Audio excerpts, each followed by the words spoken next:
विजयदशमी का त्योहार मनाने के लिए रक्षा मंत्री राजनाथ सिंह भारत चीन सरहद पर मौजूद हैं। अरुणाचल के तवांग में रक्षा मंत्री राजनाथ सिंह दशहरा मना रहे हैं। उन्होंने विजयदशमी पर शस्त्र पूजा की। रक्षा मंत्री के साथ सेना प्रमुख मनोज पांडे भी मौजूद रहे। रक्षा मंत्री ने सरहद की रखवाली कर रहे जवानों का हौसला भी बढ़ाया। जवानों को संबोधित करते हुए रक्षा मंत्री ने कहा कि चाहे भले ही हमारी जान चली जाए, लेकिन देश की सीमा सुरक्षित रहनी चाहिए।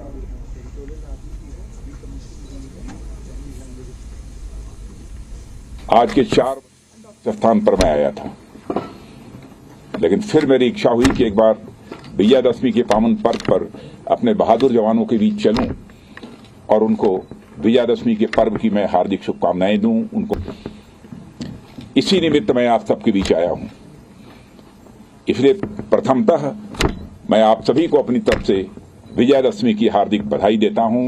आपको, आपके पूरे परिवार को हार्दिक बधाई देता हूं और साथ ही साथ मैं शुभकामनाएं देता हूं। जिन कठिन परिस्थितियों में आप सब, क्योंकि मैं एलएसी के पास तक जाकर मैंने देखा है, जिन कठिन परिस्थितियों में आप लोग इस देश की सीमाओं की सुरक्षा की जिम्मेदारी निभा रहे हैं, उसकी जितनी भी सराहना की जाए वह कम है।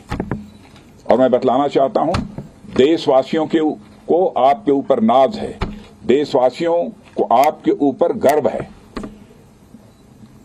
और आप सभी जानते हैं इस वर्दी की कितनी अहमियत होती है। मैं समझता हूं अधिकांश ऐसे जवान होंगे, बिरले ही जवान बचे होंगे जिनकी इच्छा न होती हो, नहीं तो शायद अधिकांश नौजवानों की अथवा बचपन की यह इच्छा रहती है कि कभी न कभी मुझे जिंदगी में कोई एक ऐसा अवसर मिले ताकि मैं सेना की वर्दी पहन सकूं।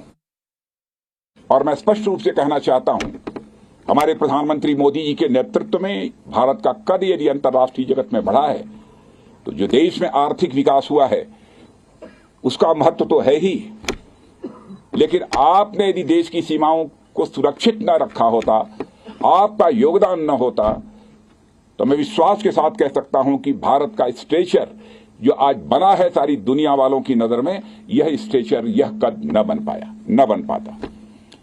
लोग मानने लगे हैं कि अब आर्थिक दृष्टि से भारत सशक्त हो रहा है और साथ ही साथ सैन्य शक्ति के मामले में भी भारत की ताकत बढ़ी है।